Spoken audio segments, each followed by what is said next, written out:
শেখ সোহরাওয়ার্দী রহমতুল্লাহ আলাইহি বলছেন, এক গ্রামের মধ্যে আবাদ গ্রাম, বহু মানুষ, সেখানে এক মুরব্বী খেদমত করিয়া আসতেছে, 70 বছর পর্যন্ত খেদমত করিয়া আসতেছে। পুরা গ্রামের মধ্যে উনি একক, সবাই ওই মুরব্বীকে মানে, এক কথায় মানে, এক কথায় জানে, এক কথায় ওনার অনুসরণ করে। পুরা গ্রাম, পুরা এলাকা, হাজার হাজার মানুষ এই মুরব্বী মুখী, মুরব্বী যা বলে তা। হয়েছে কি, একটা ছেলে বয়সের 25-30 বছর বয়সের একটা ছেলে পড়ালেখা করি হয়তো সে আসছে। এখন আসার পর সে পাশের গ্রামে বা পাশে বসছে, বসার পর দেখা যাচ্ছে মানুষ ওনার মুখী হয়ে যেতেছে, ওই শিশু ছেলের মুখী। এই ছেলে কিন্তু ওই মুরব্বী হিসাবে নাতি, আওলাদের অন্তর্ভুক্ত নাতি। তো এখন দেখা যায় ওই জোয়ানটা খেদমত শুরু করছে। জোয়ানটা খেদমত শুরু করার পর সব মানুষ ওইদিকে ধাবিত হইতেছে। ধাবিত হইতে হইতে এই মুরব্বী এখন একা রয়ে গেছে, আর সব ওইদিকে হয়ে গেছে।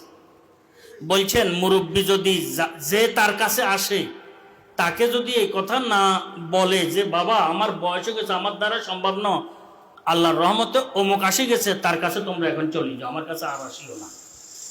এবং এটা তো মানুষকে বলতে থাকে, ওর আলহামদুলিল্লাহ ওর খেদমত বড় খেদমত, তোমরা ওর কাছে যাও। ওই আসে নাই, এই কারণে আমি খেদমত করছি, এই ধরনের লোক ছিল না। এখন উনি আসে গেছেন, এখন উনি খেদমত করতেছেন, তোমরা ওইদিকে চলে যাও। মুরব্বী তার মুতাআল্লিকিন বক্তবৃন্দ যারা আছে এদেরকে ওইদিকে ধাবিত করতেছে, এবং মনে মনে বড় খুশিকে দিনের বড় দায়িত্ব আমার মাথার উপরে ছিল।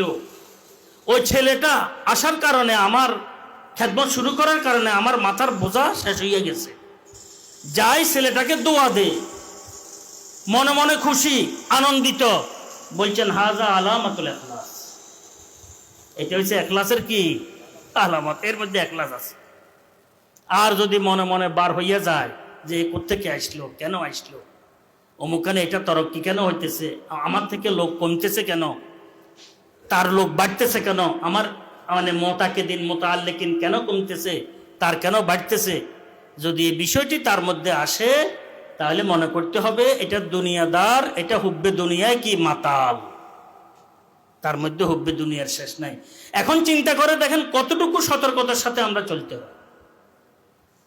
হ্যাঁ, এতটুকু অনুভূতি থাকা দরকার, মনে চাইতেছে যে এটা যেন না আসে, হের বক্তব্য যেন না বাড়ে, কিন্তু আমি মনের বিপরীতে গিয়ে আরো বেশি বলা দরকার, আরো বেশি কি মনে চার যে কেন আমার বক্তবৃন্দ কমে যাইতেছে, ওর কেন বাড়ে যাইতেছে, এটা একটু মনের মধ্যে হয়তো চাপ আসে, মনে করতে হবে এটা আমার রোগ।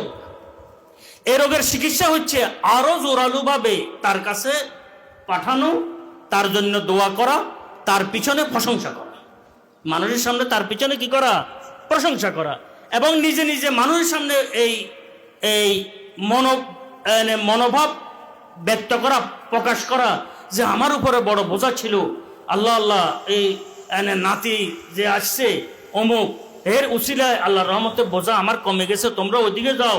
হে খেদমত করতেছে, খুব ভালো খেদমত করতেছে, নিজে গিয়ে তারে দোয়া দিতেছে, সে আসলে মেহমানদারি করতেছে, খাতিরদারি করতেছে।